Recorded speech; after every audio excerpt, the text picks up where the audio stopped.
কালকে আমি একটু হাসপাতালে গেছিলাম।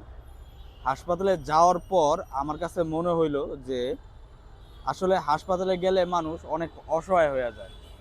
আমি আপনাদেরকে ২টা ঘটনা বলি, তাইলে আপনি বুঝতে পারবেন যে মানুষ আসলে হাসপাতালে কতটা অসহায়। একটা আমি যখন হাসপাতালে যাই, একটা জিনিস আমি বারবার লক্ষ্য করি যে একটা মহিলা ট্রলিতে শুয়ে আছে। তার পাশে একটা মহিলা ছিল।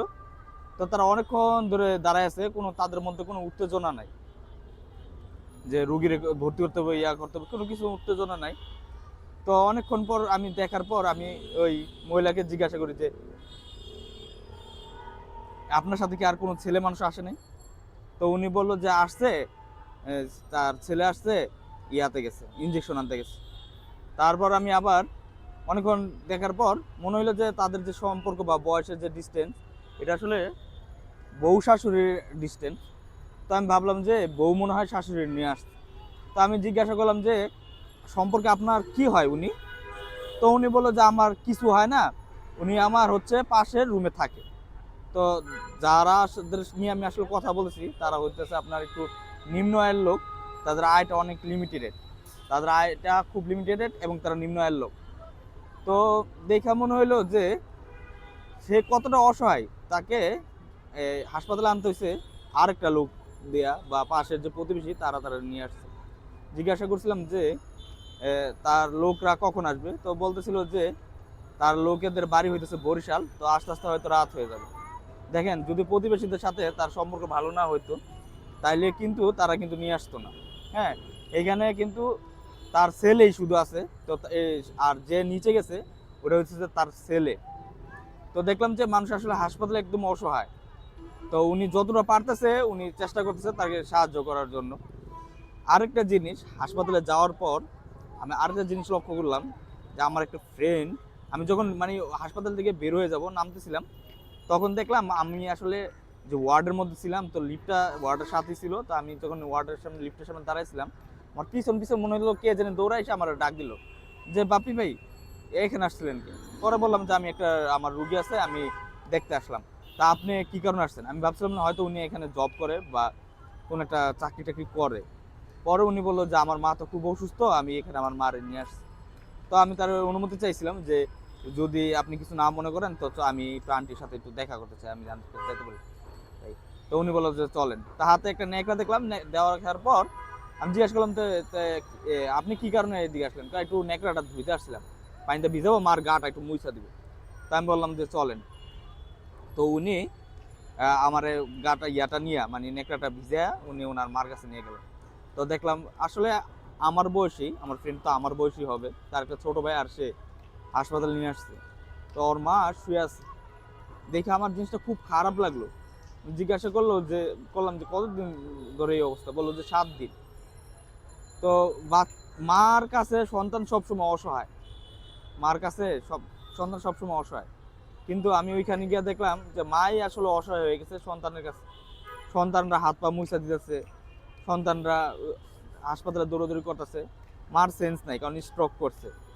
তো যখন দেখলাম যে আপনার একটু পানি দেওয়া লাগাইতেছে রুমালটা, তখন বলতেছে যে লাগাইছে আমার শীত করে, আমার শীত করে, লাগাইছ না, ঠান্ডা ঠান্ডা ঠান্ডা।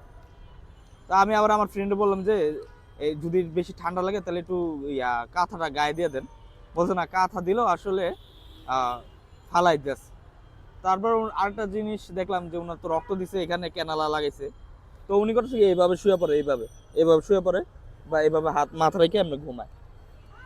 তো যখন এইভাবে রাখে তাহলে তখন কিন্তু শুয়ের কিন্তু একটা সমস্যা হয়, শুয়েটা বাঁকা হয়ে গেলে দেখা যাবে গর্ত হয়ে যাবে বা একটু রক্তক্ষরণ হইতে পারে।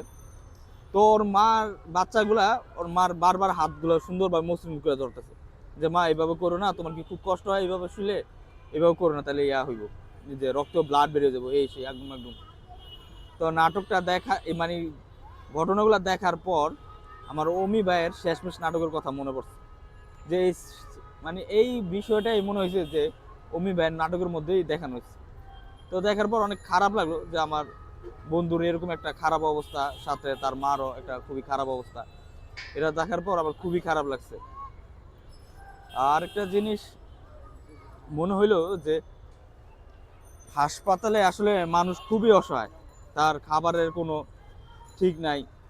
তো আমরা যখন গেলাম তো ও আমারে জিজ্ঞাসা করতেছে যে ভাই খাওয়া দাওয়া কি হয়েছে কি না। তা আমি বললাম যে হ্যাঁ আমার হয়েছে, আপনি খাওয়া দাওয়া করছেন কি? যে না, বললো যে খাওয়া দাওয়া করছে। তো এই আর কি, মনে হইলো যে হাসপাতালে গেলে খুব অসহায় হয়ে যায় মানুষ, আসলে দেখার মতো কেউ নাই, কেউ থাকেও না। এটা দেখে আমার কাছে খুব একটা খারাপ লাগছে। আরেকটা জিনিস দেখলাম যে অনেক মানুষ আপনার হাসপাতালে পড়ে আছে, অনেক মানুষ। আপনি কতটা সুস্থ আছেন বা আপনি সুস্থ আছেন, আপনার মাথা ব্যথা নাই, হাত ব্যথা নাই, পা ব্যথা নাই, আপনি সুস্থ আছেন, এর লেগে আলহামদুলিল্লাহ বলা উচিত, সবসময় শুকরিয়া করা উচিত। কারণ হাসপাতালে না গেলে মানুষ কতটা অসহায় তা বুঝতে পারবেন না, একটা পরিবার কতটা অসহায়। যখন একটা রুগী দেখবেন যে খুব অসহায়, তখন দেখবেন যে একটা পরিবারও কিন্তু সাথে সাথে অসহায় হয়ে যায়। ডাক্তারের কাছে দাঁড়ে দাঁড়ে যাওয়া, এই ডেস্কে যাওয়া, ওই ডেস্কে যাওয়া, রুগীদের নিয়ে সে যে কতটা অসহায় বোধ করে। আর ডাক্তারের তো আছে অবহেলা, কারণ ডাক্তারের কাছে প্রতিটা রুগী হইতাছে সমান। তা আমরা যখন গেছিলাম তো আমরা চাইছিলাম যে আমাদের রুগীটা তাড়াতাড়ি দেখুক। তখন যখন বললাম যে আমাদের রুগীটা দেখেন, তখন উনি বললো যে সবাই তো আসলে রুগী, তো কারে রেখে কারে দেখবো। প্রত্যেকটা মানুষ এখানে ইমার্জেন্সি মুভমেন্ট আসছে, সুস্থ থাকলে এখানে আসলে কেউ আসতো না। তো বলার পরে আমিও ভাবলাম যে আমি যেমন তাড়াহুড়া করতেছি যে রুগীটারে ভর্তি করানোর জন্য, প্রত্যেকটা মানুষ হয়তো চেষ্টা করছে তার রুগীটারে ভর্তি করানোর জন্য। এই আর কি, বলার মতো আসলে কিছুই নেই। হাসপাতালে গেলে মানুষ, প্রত্যেকটা মানুষ অসহায়।